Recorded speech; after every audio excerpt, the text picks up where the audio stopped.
everybody. Welcome back to Simply Holy Living, a practical guide for living the open-handed life every day. And welcome to the gift of disruption. And at the risk of sounding like a broken record, this is a crazy time. And I know you've probably heard that 100 times over the past few weeks, but it is a crazy time. And I know I have been emotionally up and down and all around. One day I'm totally content and faithful and trusting God. If my hands are open, whatever you have for me, I trust you. And then the next day, a huge wave of doubt and despair and fear comes over me. And then I've also got the little committee going on in my brain. This side's like, I wish I was handling this time better. And this side's like, you're doing a pretty good job. So those are just the voices inside my head. And then I have these other days where it's like, I've got my list of all these things I'm going to do because I have all this extra time. Yeah, right. Like it's really not really worked out that way. But, all these things I'm going to do. And then the next day, I can just barely make myself get out of bed. So, one day I'm going to change the world. The next day, I can't even change my clothes. So, I know I have just described how many of you feel. And I have to say, it has helped me to know other people feel this way. And so, I just thought I want to, be able to, I feel like God has put it on my heart just to talk about these things and talk of this time is different for everybody. We know we've got people who have lost loved ones who are very close to them. We have people with loved ones who are in the hospital. They can't get to them. We have other people who've lost their jobs. Some people haven't lost their jobs yet, but they know that it's likely coming. We have people dealing with their fear of their loved ones working in the health industry, but, then some people can't even see their spouse or their kids because they've been infected. There's a lot of different levels of severity. And some of us have been, it's very severe right now, and some of us maybe not. But the one thing that we all have in common is no matter who you are, your life has definitely been disrupted. In some way, we are all experiencing a time of disruption.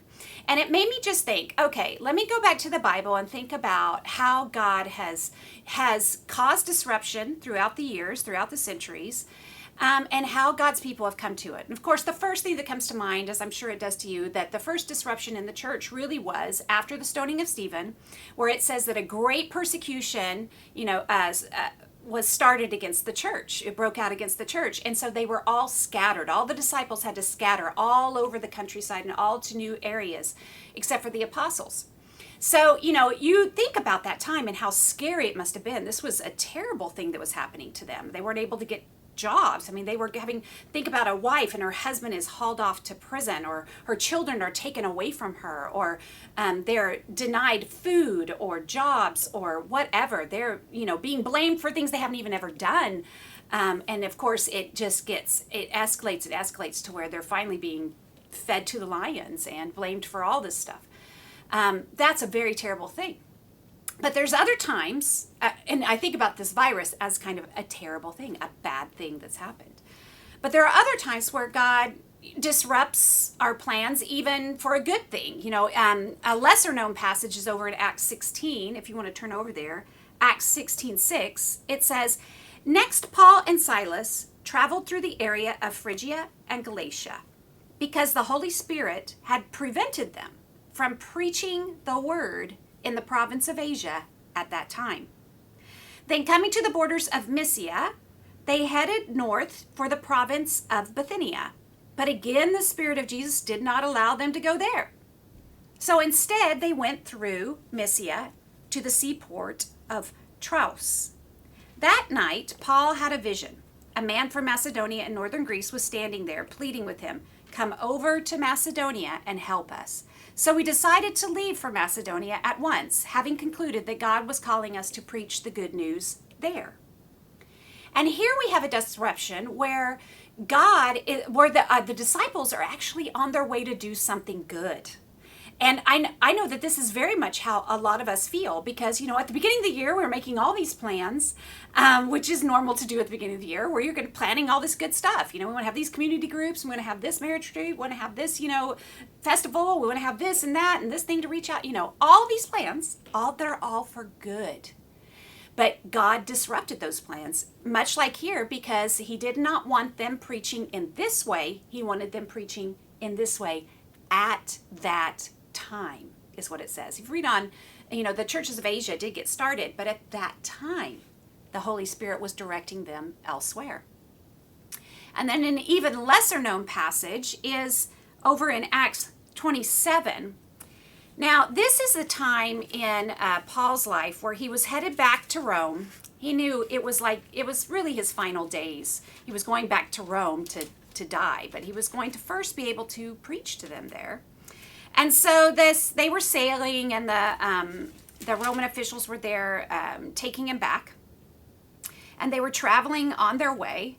And in verse, let's see, where should we start? Let's look at verse 10.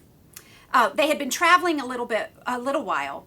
And Paul tells them in verse 10 of 27, it says, "Men," he said, "I believe there is trouble ahead if we go on. Shipwreck, loss of cargo, and danger to our lives as well." But the officer in charge of the prisoners listened more to the ship's captain and the owner than to Paul. And I feel like this is a disruption that's just caused because the person in charge or the people in charge have made a decision. And it affects many people. In this case, it was going to be about 250 men, I think, that were on this ship. And these decisions that they made were going to affect us. Were going to affect all those men. And this is happening to us right now. Is that we are really trying to trust and deal with a situation where we don't really get to decide how it's going to work out. We have to trust the people that are making the decisions. So let's figure out how this went on. It says, we're not going to read all of this because it's a very long story, but in verse 14 it says, "But the weather changed abruptly," because they decided to go on and not listen to him. "But the weather changed abruptly, and a wind of typhoon strength called a northeaster burst across the island and blew us out to sea. The sailors couldn't turn the ship into the wind, so they gave up and let it run before the gale." That means they were just drifting out there in this typhoon. The ship is just being flung everywhere. These sailors are trying to stay alive in this huge wind and storm. If you skip down to 18, it says, "The next day, a gale force wind continued to batter the ship. The crew began throwing the cargo overboard." Okay, now there goes the cargo. That's scary. 19. "The following day, they even took some of the ship's gear and threw it overboard. The terrible storm raged for many days, blotting out the sun and the stars, until at last all hope was gone. No one had eaten for a long time. And finally, Paul called the crew together and said, 'Men, you should have listened to me in the first place and not left Crete.'" So he ended up being right about that, but God still allowed the disruption. Think about that. You would have avoided all this damage and loss, but take courage.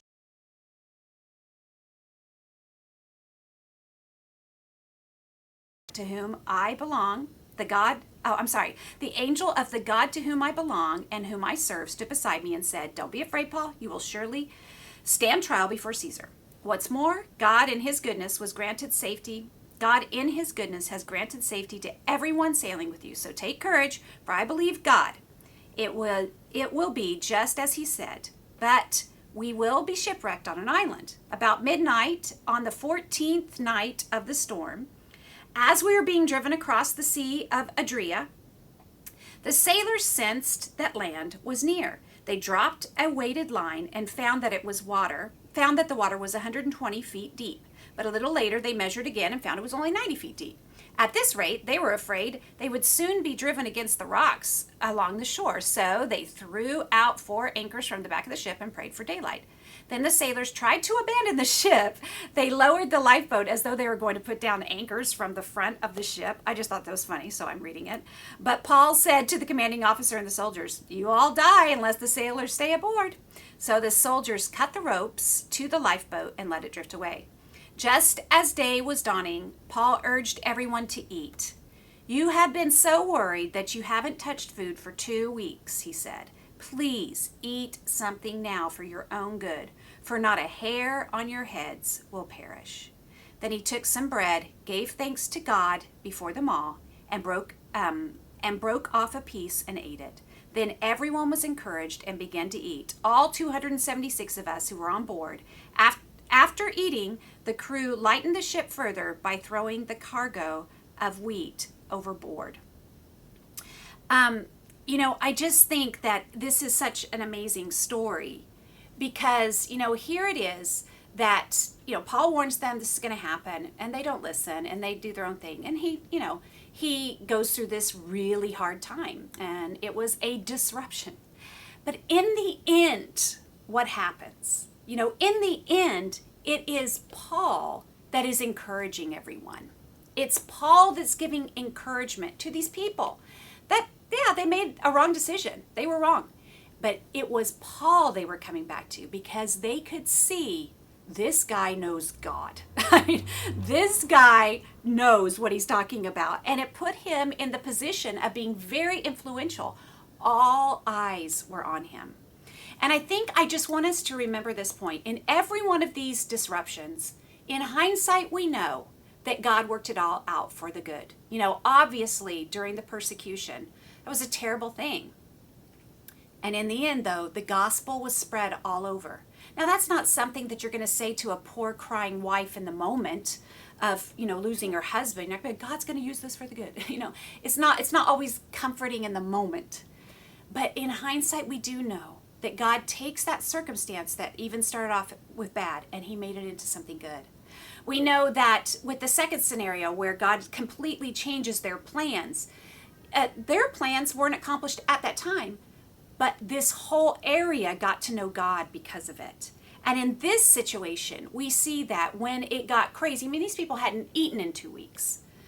When it got crazy, who were the people looking at? The people were looking at Paul because he had a relationship with God. And I just want to appeal to all of you disciples that I know it is getting crazy. I know that people are hitting the wall. I know in my neighborhood, people are getting tired. They are tired of this isolation. They are tired of the quarantine. They've been forced into their homes where they're seeing kind of all of their family problems as we are. They are being, forced out of their comfort zone in every way. They don't have the normal things that they want. They don't have all that. Domestic violence is up, as we've seen, 50%. We see all kinds of trouble. But they don't have an anchor for their soul. They don't have it. And so I know that we are feeling the stress at the moment. I am feeling it just as much as you are, I promise you. But we must go to what we know. We must land on what we know. We have an anchor for the soul so that we don't know how long this is going to go on. It's only been 6 weeks. I know it sounds crazy. It hasn't even been that long. It feels like a long time, but it hasn't been that long. And so we as disciples, we are going to have to, sort of lock arms and help each other to stay strong during this time. I felt the need to make this video because I feel like we as disciples have got to be reminded. I know I have to be reminded. On my crazy days, I just need someone to say, I hear you, I feel you, I have been the same. Remember, trust what you know.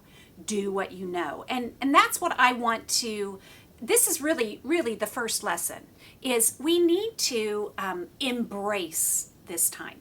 Let's look at 2 Corinthians 1:8. Oh, here I am. Except I'm on the wrong page. Here it is. So it says, we think you ought to know, dear brothers and sisters, about the trouble we went through in the province of Asia. There they are. We were crushed and overwhelmed beyond our ability to endure. And we thought we would never live through it. In fact, we expected to die. But as a result, we stopped relying on ourselves and learned to rely only on God who raises the dead. And he did rescue us from mortal danger, and he will rescue us again. This is so huge. We are going through this time for a reason. Here he says very clearly, as a result, we stopped relying on ourselves because this is beyond our ability to endure. There are some days where I think, I just can't, I don't know if I could do this. I just don't know if I could do this. No, I can't do it.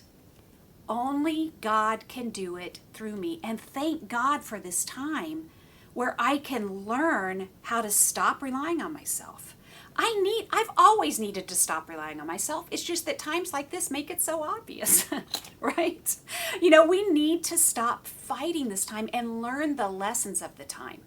We can't spend our time fighting it, wishing it away. Stop running on our own energy. Stop running to our idols. They're talking about how much weight people are gaining because of this time, because we are trying to anesthetize ourselves out of this, and we can't. We are going to have to embrace this time, not just endure it and not just wait for it to be over, but embrace it and learn the lessons. This is a test, yes, that has been screened and approved by God. Nothing happens on this planet without God allowing it to happen. Whether it starts off it's bad, it's good, no matter what. God had to screen this, and he has approved this test for everyone. And it's going to test everyone.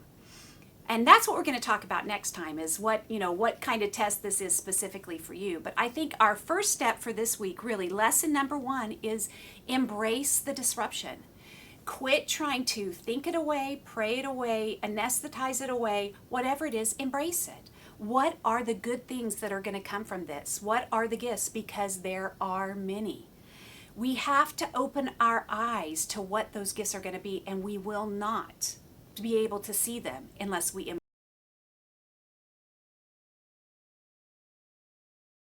to learn the lessons, the personal lessons, not just the societal lessons, but the personal lessons for us. There's both going on, but in this particular series, I want us, as always, to focus on what we're supposed to be learning individually with God during this time.